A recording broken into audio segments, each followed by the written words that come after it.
Hey everybody, the Reswirl here, and welcome back to more of Planescape Torment.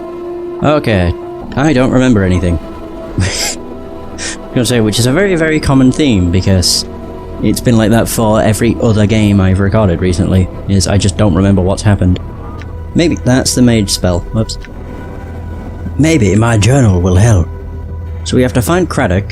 Ah, that's right, yeah, find Craddock for Bane the Tender. Find Nestor's Fork, wherever that might be. Free Angar from his dead contract. Return it to him and his wife. Get rid of Nestor for Arlo. Oh, right, yeah. Nestor's the guy that we need to get the Fork of. Fork for. Wait, so pretty sure the person we need to get the contract from is from in here, is he not? I'll check my journal again shortly. Yeah, the Gathering Dust Bar. I'm pretty sure it's in here. So, Mortai Gravesend. You should be within the Gathering Dust Bar. When I obtain the contract, I'll take it back. Okay. So that's Seer the Skeptic. Dustman. There he is. Mortai Gravesend. So, this tiny wizened man is dwarfed by his huge dustman robes. They look as if they were chosen to cloak his small stature. Although he looks to be in his late 90s, this man is extremely energetic. He fidgets continuously, and his eyes dart around the bar like a bird's. Greetings! The man's eyes gleam as he takes your measure, and he gives a slight nodding greeting. Hail and well met, traveller. You look like one who is just getting their sigil legs about them. He trails off. Pardon me, have we met before? Your face seems familiar somehow. Possibly, are you certain it was me? Maybe I was mistaken. Mortai shakes his head. Well, no matter. How is it that Mortai Gravesend may help you? Do you seek... He clucks his tongue as he speaks. The contract, perhaps? Ah, there we go. Mortai Gravesend, are you the dustman who signed the contract with Angar? Mortai frowns. He looks puzzled. Mayhap. He thinks for a moment. I do not recall the name, however. I would like to settle that contract. Oh, damn. Oh, yeah, that's probably what I should use as my way of kind of persuading him.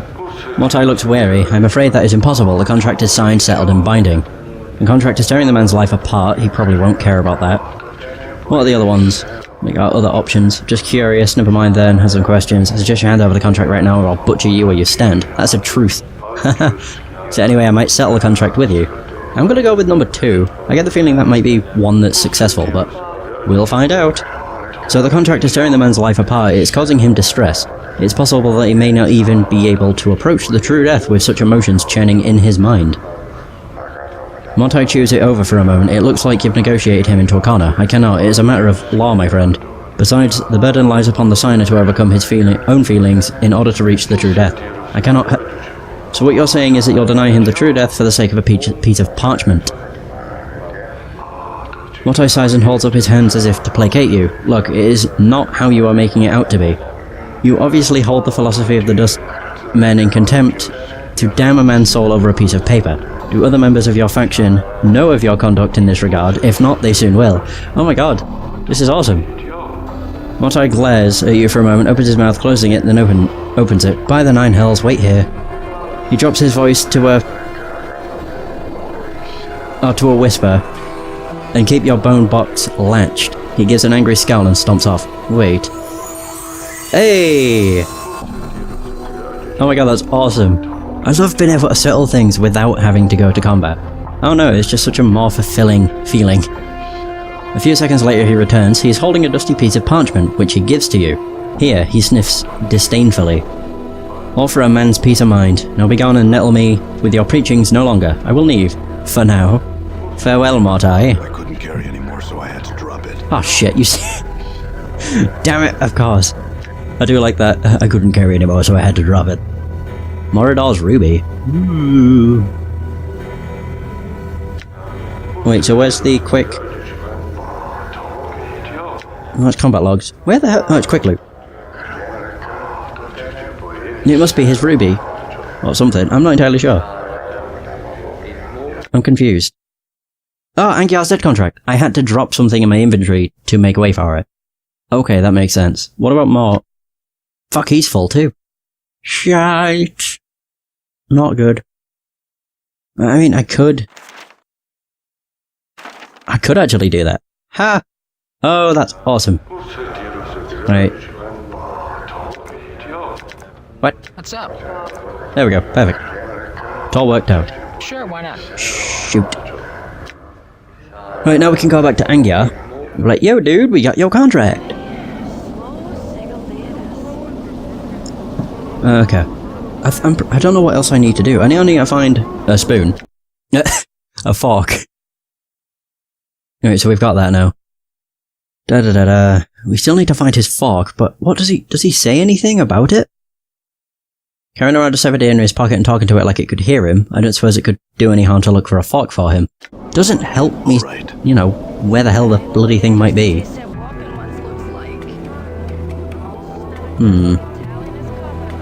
On the plus side, I have finished, you know, the quest for Angiar, more so for his wife, and I should probably give it to his wife. Angiar's wife looks up hopefully as you approach. Were you able? So yes, I was able to get the contract from Mortai. Here it is. Who was this menu? Oh, right, yeah. Yes. She looks relieved and her eyes become misty. Oh, by the powers. You must be a Deva? In disguise to do such a thing for someone you barely know. Didn't do this for free. Give her the contract. Dated my journal. Nay, if you could show me husband the contract, say that you got it for him, but don't say how, I'd appreciate it. Very well, I'll show it to him then. Angiar. You see Angiar, he doesn't look any better than before. As you approach him again, he turns slowly to face you, his face tightens. Ye again, didn't you hear me the first time, you pox-ridden dog? Get out of me house. Also, help the powers, I'll carve you where you stand. Oh, there we go. I was about to say which one will it be. So show him the contract. As you pull out the contract, the blood drains out of Angiar's face. For a moment, he seems at a loss for words. Then his temper quickly resurfaces. Where did you get that? By the powers, you'd best tell me. Tear it? Ooh. She said don't tell me where I got it. I mean, I don't want to throw his wife under the bus. She was worried about him, which is understandable, but it's also kind of like, yeah, I'm not entirely sure. Yeah, your wife was worried. Oh, Jesus. Wait, so Angiar sputters for a moment, then his rage seems to focus. I'll kill her.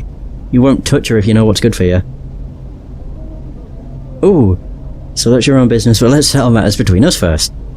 So, I'll go with number 3. She told me because she was concerned about you, and your first reaction is to punish her for caring about you. She went back on her word to me, her husband. Angiar's hand clenches into her fist and he glares at you. I told her to speak of it to no one, and here I find she tells the first stranger that comes into my house. She broke her promise because she loved you. Laws and vows sometimes have to give way for more important matters.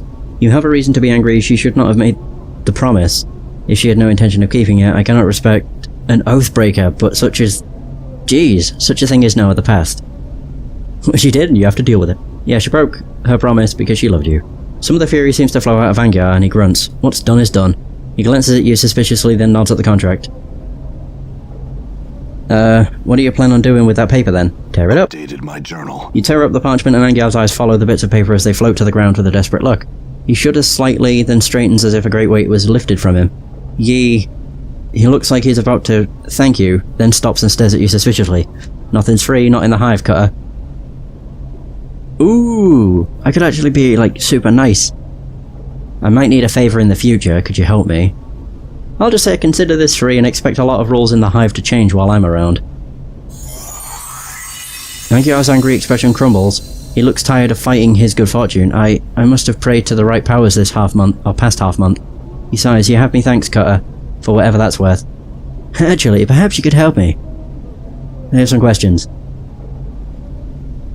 Angiar nods, asks you questions. Can I ask why you signed the Dustman contract? Perhaps it's the sheer amount of riches and wealth that surrounds you that distracted you, he snorts. You have less than nothing and I need a jink. didn't seem to matter too much at the time where it might come from, and selling my body to the Dusties is a lot more honest than most work around here. What caused you to change your mind? It's just, he sighs, I saw one of them zombies on the streets a half-month ago. One of them zombies that work for the Dusties, and it stabbed me in the heart. Oh, it stabbed me in me heart. I knew I'd made a mistake. I didn't want to be any part of that after death. We've all had our share of mistakes. I suppose so. Other questions? I'm looking for a man named Farod. Do you know where I can find him? I think I know where he is. Angiar nods. Aye, that name be known to me. And not a fond name it is either. What can you tell me about him? He frowns. He's one of them collectors. And one with a long shadow. Has quite a few boys at his beck and call. He may not be Lord of the Realm, but he's not a smart one to tangle with, Lord or no. Collectors? Human vultures, jackals, hyenas, filthy Burks who ain't got a shred of dignity. Most of them have their kip in Ragpicker's Square, gather the deaders, scuttle everything with junk from the bodies, then sell them back to the Dusties at the mortuary. Why do they do that? Dusties pay for bodies, helps them keep the streets clean when the rains aren't enough. So Farad is one of these collectors. Do you know where I can find him? Updated my journal. Aye, but I wouldn't be doing you a favour telling it to you. His frown deepens. One of me kin fell into his lot a few months back and spilled some of the dark of all Farad. To hear tell, Farad's actually got his kit buried somewhere under Ragpicker's Square. To get to it, there's some kind of portal you need to jump through while carrying some junk in your hand. Where is Ragpicker's Square? It's a few blocks from here. Go straight west from the mortuary gate, keep going until you start seeing trash and rags piled up everywhere. You do best to walk careful there. The collectors there don't always wait for a body to die before collecting on the carts, you hear? Thanks for the information. Farewell. Nice. I find it cool that even though we already know... Where the hell's the exit? I'm gone. Oh, there. I was about to say, I can't leave. What happened? No, the one thing I really, really like about this is even though you already know the information you're after... What the fuck? So, like, we already know where to find Farad and everything. But the cool thing is, you can still get information from other people to find out, you know, where to find him. And it still rewards you with experience. It's awesome. Also, I do want to go to that. That's where I want to be. I actually want to go to Ragpicker's Square because that's where the merchant is, and I've got a bunch of shit I need to sell. Again. Well, this time I actually need to sell stuff that Mort has, because that was something I did not do before. Come chat with me a bit, love. Yeah, here we go. I'm gone. I'm gone. Can't remember where the house is. I think it's this one. It's the woman that'll let us sleep in her house. I can't remember why. Here we go. Old Mebeth. I came to purchase some cures and charms from you. There we go. Wait. What is it I have? Ah, here we go. Charcoal, bronze band. Wait, do I want to get rid of the charcoal charm? This charred bone fragment of some creature, perhaps a finger bone or a talon. Temporarily protects the user against flames and extreme heat. Nah. I'm not interested. Bronze bangle. Don't really care for that either. Could probably sell it to a local merchant. This is actually something that's got something else, like, tied to it. Bone charm. Oh, the bone charm temporarily strengthens. Okay. Oh no, it's just the way that it's worded. It sounds like it's a permanent thing, which would be real nice. Right, so I can sell those. There we go. I never went onto Mort's bloody inventory before. I feel really dumb. Wait, so what's this one do? When this rank charm is consumed, the user temporarily becomes much stealthier and shiftier. Yeah, may as well keep those about. Get rid of all the other crap, though. Morador's Ruby. Fairly... Oh, this is what we got from that chest that had some sort of weird thing inside it. Gems of this quality are valued by practitioners of the art as a component of various spells. Yeah, and then we have these runes, which you had no idea. Teaches user armor. Upon close examination of the runes covering the surface of the breastplate... Activating the rune will destroy the breastplate. I think I'll just get rid of those as well. Whoosh! Perfect. And I'm done. What the hell do they do? Oh, yeah, I keep forgetting you can steal. I don't think I have anything that needs identifying. Sweet. Am I glad I got rid of a bunch of stuff. Yeah, I think I just saw Mott's jaw fall off. That was weird. That's the ground. I mean, if anything, because I'm not necessarily controlling Mott, it might just be a good idea to equip all of these and the quick item. But at the same time, I'm thinking if there's any, like, chest? Like, a place I can store my items? Because that would be very, very useful. But at the same time, these things might just not be useful in general. You know, like the notes and whatever. Where the hell's the exit? Oh, there we go. Trying to find it's a right pain. I'm gone. Right. Very good. The hell? This was the guy that gave me the box, actually. But as soon as we got the box from him, he disappeared. He literally ran for the hills. Whoa. A black Abishai. This black-scaled reptile towers to a height of 8 feet. Its great height, however, is offset by its thin, snake-like frame. A long, prehensile tail drags behind it, and its leathery wings are hooked behind its back. A strong, vinegary smell emanates from the creature, as well as a certain amount of heat. It seems to be ignoring you. Greetings. Whoa, Chief. Mott cuts in before you can speak to the creature. Bar that, you don't want to be rattling your bone box with any fiend on the street. Leave be. I wanted to ask it some questions. No, you don't. Mott glances at the creatures. Let's turn back to you. No, then turns back to you and lowers his voice to a whisper. They're touchy. Let's just go. Okay. I will... I'll listen to Mott for once. I mean, the last thing I want is to get my ass handed to me by a dragon. Or whatever the hell it is. It reminds me of a dragon. By the way. I'm just trying to think where I've not been. I still need to find Craddock. I need to find Nestor's Fork wherever I can do that. But finding Craddock is something that'll be interesting. So it was Dusty, was he not? Craddock.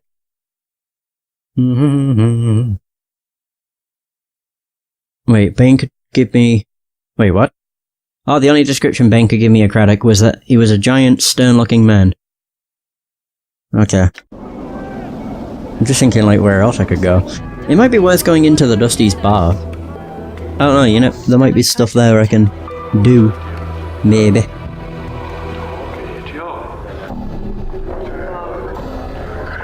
Looks like you got... Sia the Skeptic. I got that guy still, but speaking with him would be pointless now, I think. Naroji, or Naroach, I don't know what his name is. Was there any other people out here I never spoke with? It's just, I'm kind of trying to just get around and speak with as many people as I can. That's just Harlot. No, thank you! I wonder if there's any thugs. All the thugs seem to have disappeared. I mean, I don't want to go over here either, because I'll get attacked. Pretty sure.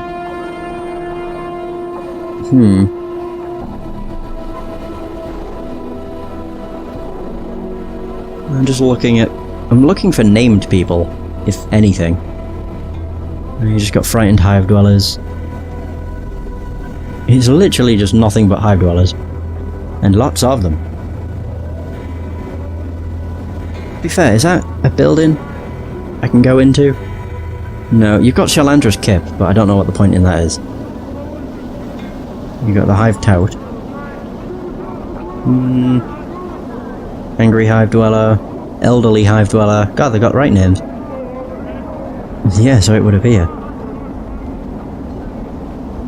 And I think in here was where there was that woman that gave us a thing. Death of Names. Quinton. Oh, these are all new people.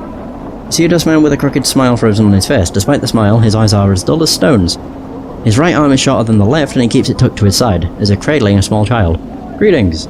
The dustman's eyes slide over you. Name, the way he speaks the words, it sounds like the tolling of a bell. I don't know. No name, can't help you. The dustman speaks in a curious sing-song voice. Need to give a name if you want to see where it is, not where it's died. What? Updated my journal. Oh! Whoa. This is cool. So given a name when you are born, give it back when you need it no more. Death of names, death of names. His eyes swim across the monolith. than the walls of the area. Buried many names here, Death of Names has. Tell me a name, I'll show its grave. Dianara. His eyes roll to the back of his head, then pop back. With a wild gleam, his eyes run across the walls of the monument. Scanning the names in human speed, he then points at a section of the wall. Buried. Examine the spot he is pointing at. Chiseled into the black stone, in tiny cramped writing, is the name you requested. It is almost lost beneath the sea of names around it. I had another name. So... Doll. Shakes his head, not dead yet, that name is not buried here, not time. Okay. Try a Dawn. Shakes his head, not dead yet. Sorry to disturb you. Oh my god, that's really cool. So the man before you looks to be middle of height and years. He is stout with a thick, bullish neck, and his shoulders are hunched as if a great weight was pressing upon them. He wears an impatient look as he stares at the blank monolith in front of him. Greetings! The man throws you a glance. There's room, Cutter. No need to ask my leave to stand here. Actually, I wanted to know what this monolith was. It is a tombstone for the plains, he scoffs. Graveyards of names are scratched on that rock. Can only hope my name's the one that'll split this stone in twain. He points at the base of the monolith. Quentin, right there, hammered in just hard enough to send the damned thing crashing down. Tombstone for the plains? Aye. Quentin smiles ruefully. The Dusties scratch the names of the dead on this monument here. He gestures around him, and on the walls of this place not enough space by my reckoning. But no matter, they do their best. Can barely read half the names. What are you doing here? Reading the new arrivals, try and find a new one every day. Try and remember if I knew him, nothing more. The dustmen record the names of all that have died on this monument. Aye, they scratch them on this rock and scratch them on the walls in this place too. Quentin scoffs. I don't know why they take the trouble of take accounting of the dead. The Dusties have more care for the living. A living? Aye, you know about the dustmen mourners that come to this place. They aren't mourning the dead, see? They're mourning the living. You can barely get a word in them edgewise without them asking to mourn some poor living Burke for you. Why do they mourn the living? You got me there, Cutter, he shrugs. Might want to put the question to him. Seems to me the dead are thrice worth the pity of any poor sod living in this pit. He nods at the monument. Every name on there is blessed in my book, it is. Ever know anybody who came back after their name was put on there? You mean come back from death? Quentin shakes his head. Not a one, Cutter. Everything that lives dies. And that's the way of things. He shrugs. Still, considering the planes go on forever and all, I suppose anything's possible. Suppose so. Say, I had some other questions for you. So, can you tell me who that crazy dustman is on the other side of the monolith? Quentin smirks. Not the sanest bed in the cackle house, is he? That barmy's Death of Names, Quentin scoffs. Though Death of Sense might fit him better. What does he do here? He's a keeper of the memorial area. Knows where all the names are around here, and he can point one out if you need him to. He's a little addled to be sure, and he's helped me a few times, he shrugs. He's also got the duty of carving new names in when their owners pass on. I see, thanks. Cool. Well, we're learning some new things every day. Who the hell was this? Whoa, who's the chick running? Ingress. What the hell is she running about for? You see a haggard woman wrapped in rags. Her hair is disheveled and dirty, and her complexion is extremely dark. Burns cover her arms, and her right hand is a fused lump of flesh. Ew. It looks melted like wax exposed to a great heat. Greetings. Updated my journal. Whoa. Journal updated. What is it you want of me? The woman's accent is thick, and you are having difficulty making out what she is saying. You wanted me to leave? Not leaving this city, so I'm not. I can't tried. It's not a city, it's a prison to everywhere. Everywhere? There's worlds, there's her eyes gleam madly. Plains that be sinking sands, fields thirsty nettles be. Sightless worlds where your limbs are given life and hate. Cities of dust whose people are dust and whisper ash. The house without doors.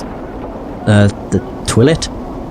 Lands the singing winds. She starts to sob quietly, but she seems all out of tears. And shadows, the terrible shadows there be. Where are these places? Where's them places? She flings the lump of her right hand in an arc, gesturing at the seatscape. They's all here be. Doors here to everywhere. Doors? You. You're not knowing this? She squints at you and her teeth start chattering. Tell you I will. Beware every space you walk through or touch in this thrice-cursed city. Doors, gates, arches, windows, picture frames, the open mouth of a statue, the spaces between shelves. Beware any space bounded on all sides. All these are doors to other places. What do you mean? Every door has a key, it does, and with this key, they show their true nature. An arch becomes a portal, a picture frame becomes a portal, a window becomes a portal, all eager to take you someplace else. They steal you away. She raises the lump of her right hand, and sometimes what's on the other side takes part of you as a teeth? Or tithy? What are these keys? The keys. The keys number as many as the doors of this city. Every door a key, every key a door. Her teeth start chattering again, as if she is cold. And a key is anything. It may be an emotion. An iron nail held between your second and fifth fingers. A thought 3 times. Then thought once in reverse, or it may be a glass rose. And these are all keys that open these doors? Updated my journal. Yes, her teeth start chattering and she clenches her mouth closed and squints her eyes. Yes, can't leave. How did you get here? Updated my journal. Oh my god. Lots of updating our journal. Alright, so, she seems to calm slightly, her eyes take on a 1,000-league stare. Came from a place else from here almost a life ago, hummed a tune by a glade with 2 dead trees. They had fallen together. A brilliant door opened in the space between the crossed trees, showed me this city on the other side. I stepped through, ended here. Why can't you go back? Tried. She tries to sob again, but no tears come. Tried. All doors here lead to other places. She shudders and grips her melted right hand. Went through thrice 10 portals, some a purpose, some accident. None of them right. Can't find way back. There must be a portal that can take you back. Can't even leave here, this square. And there, the place of death behind the gate waits for me. She points at the mortuary behind the gate, then turns back to you, her face desperate. Can't go anywhere in this city. You can't go anywhere? What do you mean? Anything could be a door, any arch there, any door here. Could be a portal, don't know the key. Could get us sent to another horrible place. Her teeth start chattering again. Got to stay away from the closed spaces. All could be doors, could have a key on me, and I might... Oh, and I not be knowing it. You're afraid to go through any doors or arch because it might be a portal? She nods, her teeth chattering. How long have you been afraid of this? She squints. Since the last time I walked through the last portal, the place where me end. She stops. Since my 10th turning, I'm in me 4th 10th turning that now. Okay. Her teeth begin chattering again. 30 years.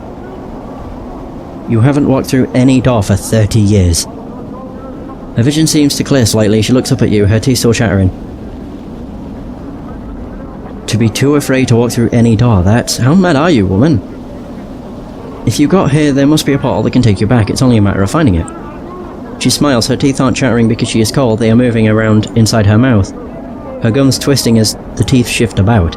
They rise and recede as you watch, chattering as they rattle against each other. What? She hisses at you. Only takes one portal. You step through an accident. To drive the fear into you. I went through thrice 10, lost my hand, burned me flesh, lost my sense. She looks at her feet. No more, no more. Die in a city you're afraid to leave then. Let fear rule you. I'm sorry, if I can find some means to help you, I will. Farewell. Updated my journal. So, my journal's been updated. Oh, find a way to help Ingress. Okay. This is cool. So, what's this? I met a mad woman named Ingress running around in the hive outside the mortuary. She was raving about doors and keys, and she claimed that the whole city was a series of portals to other places. She said when she was a young girl she accidentally stepped through a portal and ended up trapped in the city. If I can find an experienced planewalker, perhaps he could guide her home. Oh! Yeah, let's do that. It sounds like a good deed. This game, oh my god. It's weird, because it's a game that is mostly just reading. It's very little combat. I mean, there's combat, but it's few and far between. It's mostly just talking and, you know, resolving conflict through talking. I really like it. It's good. So, I'm about to say, where's the exit? Oh, it's there. So let's say, where's the exit? Oh, man.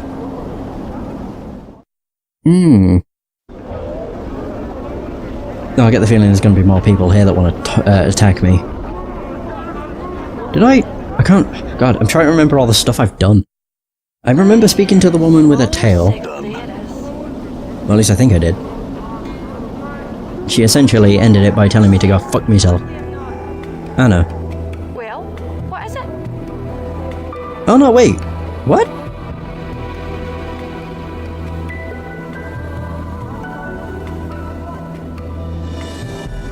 Okay, I don't remember this.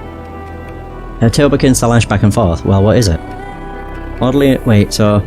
You said Farad was to the south and west of the mortuary. Oh, she studies you. I did. Have you forgotten already?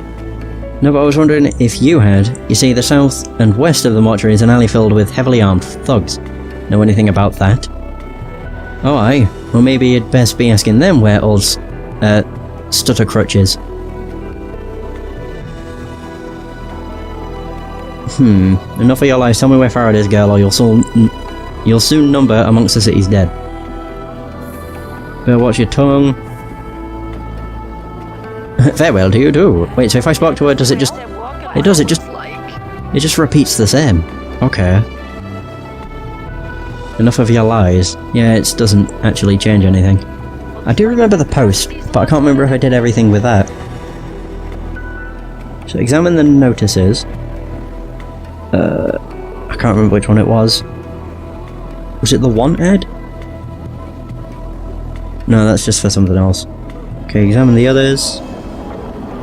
The bill of fare, official notice. Felonious assault. Wait, so who's this for? Oh, right, that's something else.